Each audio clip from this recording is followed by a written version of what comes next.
ऐसा है कि राजनीति में आने के बाद में लोगों का तो अपना खुद का पेट भरने में स्वार्थ रहता है कि मैं आपके बीच में सेवा करने के लिए 24 घंटे तैयार हूँ। आप मुझे जो आशीर्वाद दे रहे हो ये आशीर्वाद बना रहे, क्योंकि काम करके मुझे खुद को संतुष्टि होती है। मुझे जब मैं कोई काम करके रात को सोता हूँ तो मुझे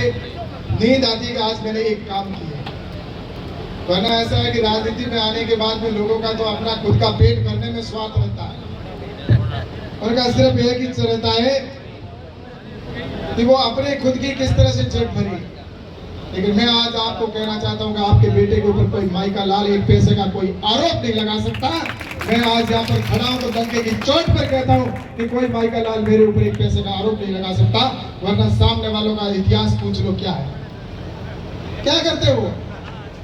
मैं तो कहता हूँ मेरी सबसे बड़ी अगर कोई पूंजी है तो मेरी ईमानदारी है। और मैं भगवान से प्रार्थना करता हूँ कि मेरे ऊपर कोई ऐसा दाग ना लगे जिसकी वजह से मैं मेरे कार्यकर्ताओं से नजर मिलाकर मिला ना सकूं और मेरे क्षेत्र के लोगों से जाकर सामने खड़ा ना हो सकूं। तो इसलिए मैं आपसे कहना चाहता हूं कि मैं तो इतना ही कहना चाहता हूं कि आज ये आपने प्यार और उत्साह जिस तरह से ब्लड डोनेशन का कार्यक्रम यहाँ पर हमारे युवा साथियों ने दिया है, ऐसे ही गायों के लिए गायों का जिस तरह गौशालों के अंदर कई जगह पर कार्यक्रम किए जा रहे हैं, तो वृक्षारोपण का कार्यक्रम जन्मदिन के अवसर पर किया जा रहा है। कहते ये कहना चाहिए इससे बड़ा मेरे लिए और क्या हो सकता है, इससे बड़ा मेरे लिए प्यार और क्या हो सकता है। मैं तो कहता हूँ आपका प्यार ये मेरे लिए बहुत बड़ी पूंजी है और आपका प्यार मुझे ऐसे ही हमेशा मिलता रहे।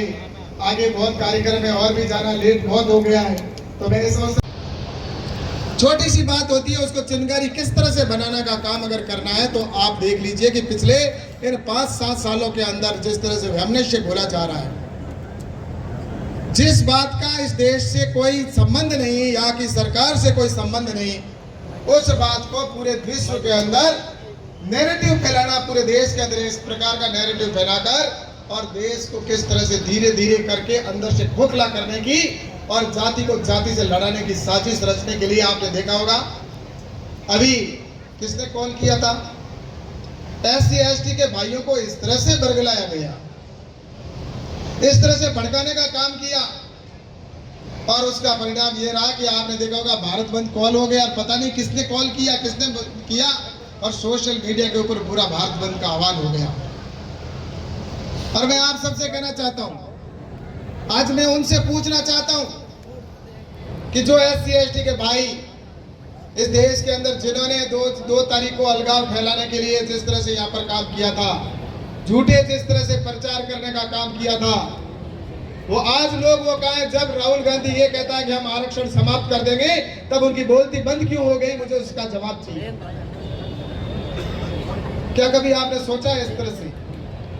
ये आप सबसे मैं निवेदन करना चाहता हूं उनकी बोलती बंद क्यों है कि उनको सिर्फ ना उनको कोई SC/ST से मतलब है, ना कोई आरक्षण से मतलब है, और उनको तो एक ही मकसद है उनका पूरा जितने भी षड्यंत्रकारी और देश के जो गद्दार ऐसे लोग जो देश को कमजोर करना चाहते हैं, उनके सबका एक ही उद्देश्य है कि नरेंद्र मोदी जी को किस तरह से हम कमजोर करें और नरेंद्र मोदी जी कैसे इस देश से हम प्रधानमंत्री पद से आए। इस षड्यंत्रकारी सोच के पीछे ही सारा देश के अंदर एक वातावरण बनाने का प्रयास किया जा रहा है। इसलिए मैं आप सभी ने निवेदन करना चाहूंगा, इस षड्यंत्र को बचाने का काम अगर कोई कर सकता है, जब अवसर समय आया है, चाहे देश की आज़ादी से लेकर हो, देश की आज़ादी से पहले से लेकर हो,